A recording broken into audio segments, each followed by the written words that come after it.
Hello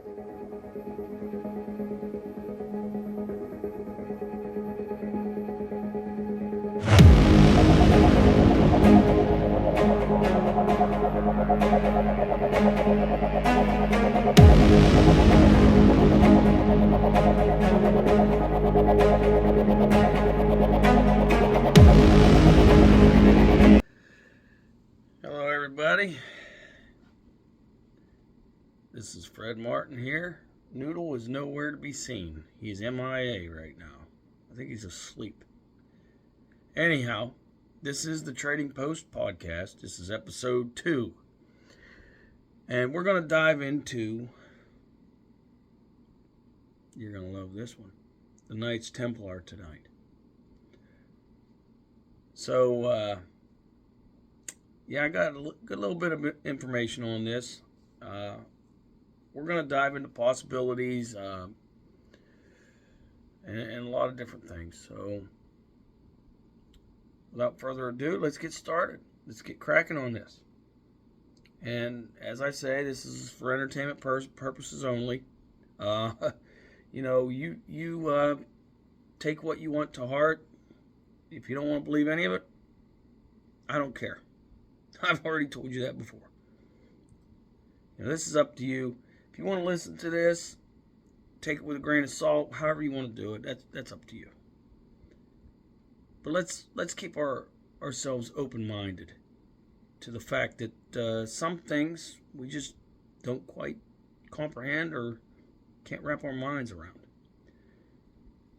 So we're going to discuss about the Knights Templar and the situation with them, their rise to power, and their sudden decline.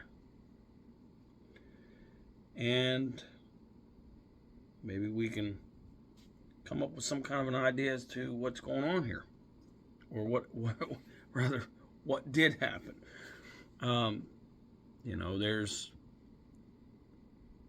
There's a lot of clues and different things. There's different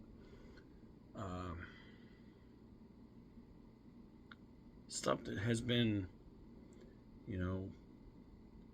dug up, and archaeologists have found different proofs of things, just certain things. But we're going to get into it. Without further ado, let's get started in this. Okay? All right. So we're going to talk about the Knights Templar. Let's sit here and gnaw on this for a minute. Did they perhaps go underground during the purge?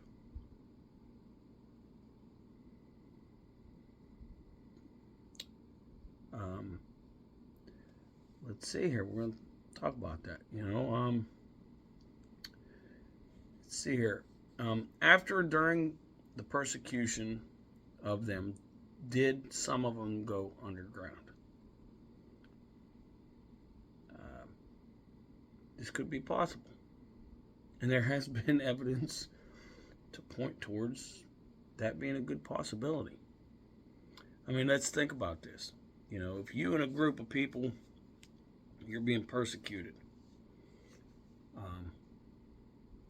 justly or unjustly, that's for debate. But you and a group of people were being persecuted.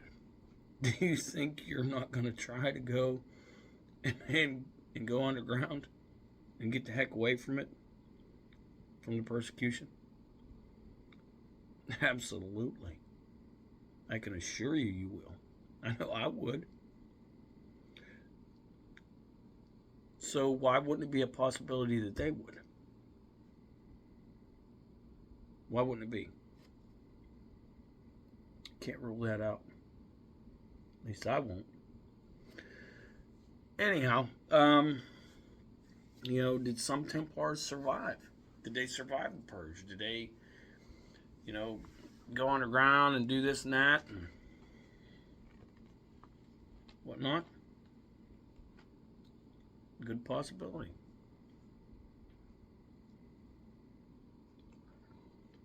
Good possibility. Let's just sit here and discuss about, uh, you know, if they went underground, then where? Let's think about that. Where would they have went underground? Where would have been a good possibility they did this? Because at that point in time, and you got to understand, at this point in history, travel routes and, a lot of the sailing ports, things like that, those are major areas. Okay? So they would have had to have stayed away from that, roughly, stayed away from it far enough to where they was away from suspicion and they could stay hidden. So, I don't think this is a total crackpot theory. I really don't. There's been evidence that backs some of this up, that they possibly did, escape out and survived after the fact. Majority of them all were persecuted, and we all know what happened, according to history. Now, maybe we was lied to, who knows? But, it's just like the witch trials. Same thing. Burn with the stake. Back in the day, that's what they did. They didn't play games. If you was against if you was against any of their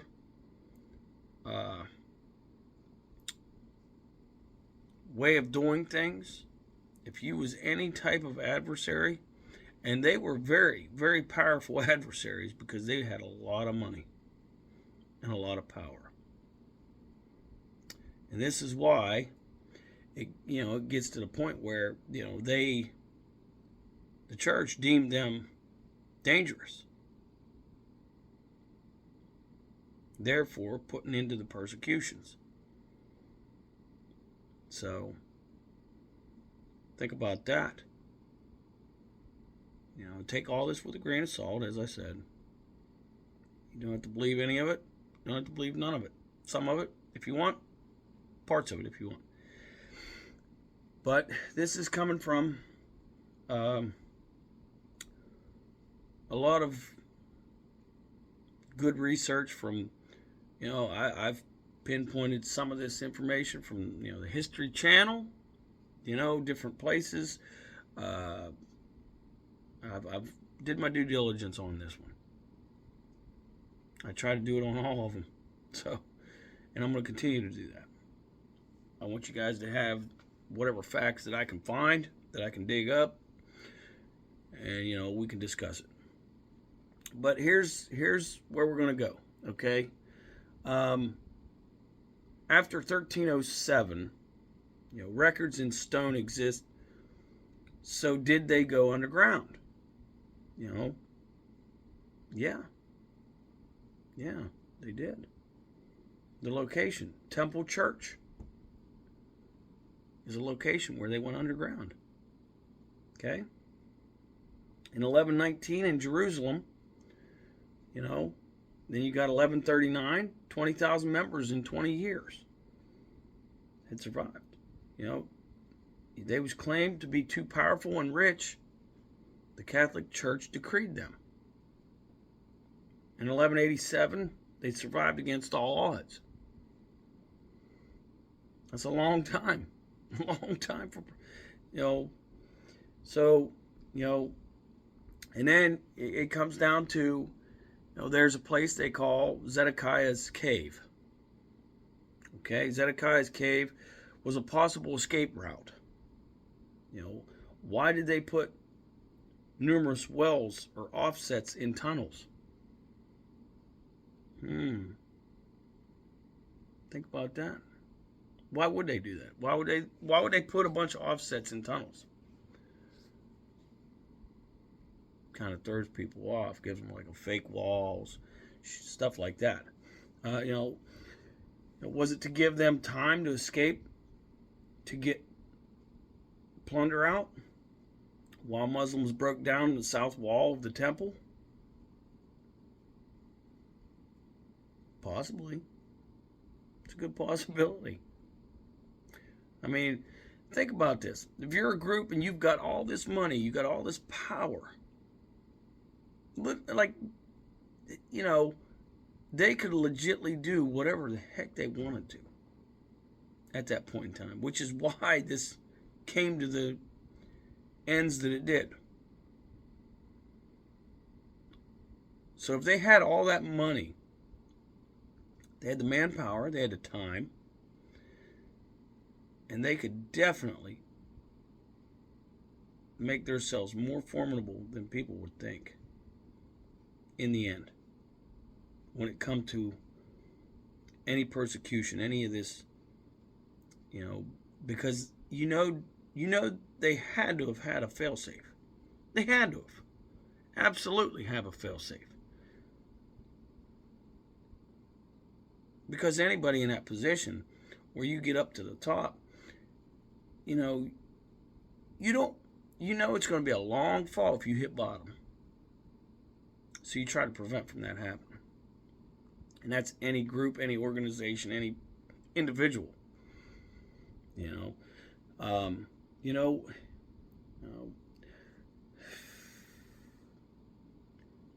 don't know. I mean, they talk about, the Templars. Did they actually have like the Ark of the Covenant?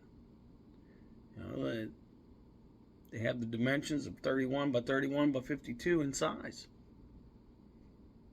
So did they actually have the Ark of the Covenant? And we can go into further detail with that too. I mean, the Ark of the Covenant, it's coated in gold. What's one of the theories?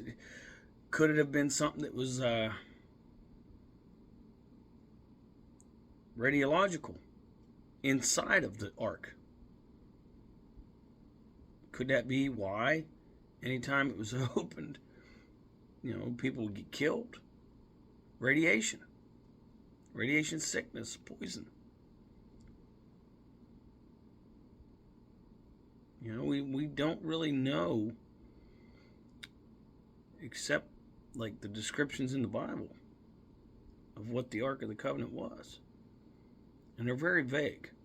It's not, but you got to understand too, back then, there was a lot of things that couldn't be explained in terms like it can be now in modern times. So who knows?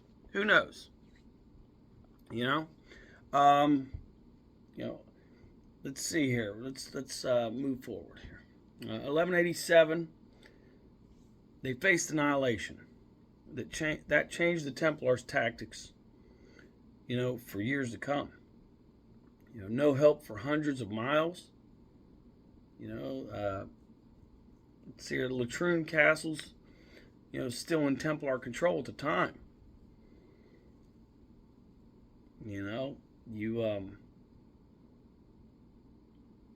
All this stuff you can look up. You can try and get more information on it. I tried to pick and pinpoint what I can, because there's just so much stuff that you can dig through. This is a very heavy subject. It's got a lot to it. Anyhow, the Latrine castles was still in Templar control at that point in time. We're talking at 1187 or shortly thereafter. Okay, 1250. They paid ransom for King of France of 30,000 pounds. It's a lot of money, but they had it. They had it then. And then let's see here. What else we got to talk about here? Accra was the new testing ground for new battle tactics, walls, etc. They've actually did designs where the walls would come up on an angle and then go straight up to prevent from people being able to climb the walls. Their fortifications was awesome. Like they were good. They were good at what they did. You know, I mean, you have to step back and you have to think that at their point in time, they were the special forces. That's legitimately what they were. They were the first special forces ever. Well, maybe not ever, but that was well known, that at least that I know of. I'm sure there's others all around the world that we may not even know of, that we don't have record of. But that was them. They were they were the baddest of the bad. But you know, they made their battle tactics. They did their walls. You know, they even did subterranean mazes to confuse people. And this is where this come into play for them. It saved them in some ways, because think about that. You got subterranean mazes. You got all this plunder, per se, that's stored wherever down underneath of the forts or whatnot. It's going to take some time getting that stuff out of there, right? You got to think about that. How many pounds of gold? How many, you know, how much of this and that did they have to lug out of that joint before, you know, and to give them time to get it out of there safely without getting killed while trying to do that. I mean, that's a very smart tactic. You know, doing subterranean mazes, and only they know the way. They're the only ones that know the way through this to get through it quick. So yeah, man, they had a plan. They really had a plan. You know, they was escape experts. You know, they had plan B, C, D, E, all the way down. You know, they did it. They did their thing. You know, and honestly, I mean, you got to give them credit where credit's due. I mean, they really did. They laid it out, man. They did their thing. You know, they did all kind of stuff. I mean, you got donations and trade and banking to support, you know, I don't know. I mean, it's just, it's crazy when you think about this. Like, this is back in the day. Like, they was definitely ahead of their time. They really were. You know, they had a 4-story Templar fortress in Accra, the biggest in the Holy Land. Okay? This is the biggest one that was in the Holy Land. And like we just prior discussed, they did some subterranean mazes. So you can imagine, this had to be a huge subterranean maze underneath this complex. It had to be. Because if that's the tactics that they was taking, and that's the way that they had their frame of thought, was to plan ahead. You know, like I said, plan A, B, C, D, down through the list, to make sure that they had their bases covered. Who's to say they didn't do it with that? You know daggone well they did, because if that was the biggest base they had, you can bet your bottom dollar that they definitely fortified that. You know, there's thousands of miles of pilgrims to see relics like you know, the cross of Jesus and etc. You know, they would guard the pilgrims, you know, going through these Holy Land pilgrimages. So, you know, they made money and fees off of that. I'm not saying it was right or wrong, you know, but you know, I guess it's whatever you think it is, you know. I mean, If they was risking their lives, I guess they figured they better get paid for it. But the point is, you know, what's right and wrong through the ages has changed so many times, and it's morphed and molded itself into different things, and you know, so take it with a grain of salt. But you got to understand that at the same time, there was a whole different mentality back in that day and age. It's not the same as it is in modern day times right now. You know, we got, you know, what is it? The Grand Master of the Templars. You know, he was above in a hiding spot, and then you got your Grand Master's vault, and the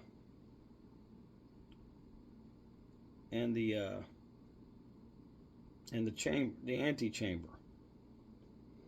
So you had stuff that could be pillaged that was in those as well. I mean, they had different areas, so there's a lot of stuff. They obviously had a lot of stuff, a lot. So how long would that have to take to get this stuff out of there? And how many people would it take to do it? Think about that. It ain't like you had they didn't have no Jeeps. You know, they didn't have no Willys Jeeps or trucks or whatever. You didn't have nothing motorized hauling stuff out. It took time. You had horses and buggies. That's what you had. So it took time. It took a lot of time. Anyhow, they had escape plans for several routes. Like I said, that falls back on the ABC plan. You know what I mean? They had everything lined out. So who's to say, that these people was completely extinguished? I don't believe it. I don't doubt. Personally, I don't doubt that there are, or has been, a percentage of them that had actually gotten out safely and continued on living to the end of their days. I don't doubt it at all. It is very possible, I think.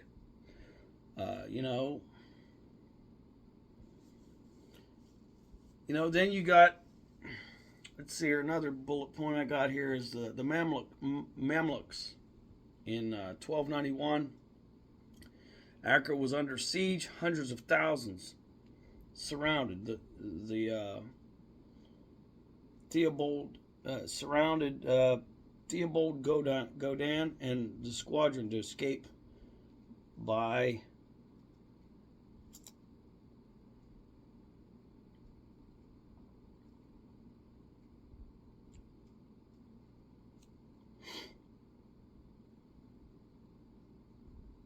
Sen. I don't know what the hell that was. So, pardon me. But yeah, I don't. That's like a partial thought, I guess. Godin and the squadron to escape. So Godin and the squadron must have escaped through these mazes, etc. Got down through. And they said it was the largest treasure ever. The amount is still to this day, it's unknown. That's crazy to think about. The largest treasure ever. That's saying something. Okay? That's why, you got people discussing about like Oak Island and how it's a possibility that, we can get into that where, Templars could have went over to Oak Island and then buried all this treasure down in there, but they must have buried it too good to where they couldn't even get it out, which is why no one has gotten it out yet, still to this day. It's a plausible theory. They secured it so well that no one can get it. No one can get it. There's fellows on the History Channel. They're working hard at trying to get to it, get to the bottom of this. But that's a very hard feat, trying to dig down and get that, whatever treasure's down there without it flooding, because it's like they have little traps set for it, where the ocean water and stuff like that comes flowing in. It's insane. It's crazy. It said let's see here. It says they reached Cyprus one day and then they sailed away. Another bullet point I got here is Paphos is a possible point of extraction of artifacts, where they could have went to that coastline and started extracting all these artifacts, getting them out safely, so that the invaders didn't have control over them. The most vulnerable transfer was from sea to land. So when you're going from sea to land, that's definitely a chink in the armor, to say the least. I mean, it takes time to do that, and to not be hit by invaders with ships of their own, or etc. You gotta. So there was a deep inlet there, and there's more possible caves for them to actually extract stuff, to do things like that at that area. Then they say there was. Let's see here. There's another point here. It was Paris had a stronghold. They had stronghold vaults, billions, and relics in vaults. Billions and relics in vaults. Wow. I can't even fathom billions of dollars. That's just crazy. It's a lot of money. And for it to be billions back, now it's not clear whether it's billions back then or billions currently. I am sure it's probably way above billions currently. You're probably looking at trillions or more, I would assume. But they talk about let's see here. Some of the stuff we got here is September of 1307, orders to arrest the Templars gave them 30 days advance to move treasure through. And this is a possible theory. And they could have possibly moved this treasure through Freemasons or Illuminati, etc. Possibility. Take it with a grain of salt, whatever. That's just one of those theories out there. But they moved, theoretically, to Champagne region. They had 12 bases controlled by the end of 1307. Okay? Commanderies were vital. Possibly concealed treasure in those. The subterranean caves and all these other things that come into play, these mazes that they had. They had false walls concealing tunnels or treasures. In Tua, that was another possible hiding spot. So think about that. You guys gnaw on some of this information and tell me what you think. I mean, this is just a speck of some of the information that I dug up. There's just too much. There's too much. I mean, this is more like a several episode type of deal to actually get through all of it. But for a half an hour episode, I think this filled it out pretty nicely. So, like, subscribe, dislike, tell me you hate me, whatever. I don't care. Okay? Just mash the buttons. Do what you got to do. Tell me how you feel. Just be real. Okay? We're going to keep it 100% right here. We ain't, hiding in the bushes. You know what I'm saying? We're going to be real about things. So, y'all, keep it 100%. And, like, subscribe, comment, dislike, whatever. But I'd like to continue doing this. I actually enjoy doing this stuff. I didn't know how I'd feel about getting into this realm of doing things, but I like it. I do. And I'd like to hear some feedback from people. So please, by any means, let me know what you think.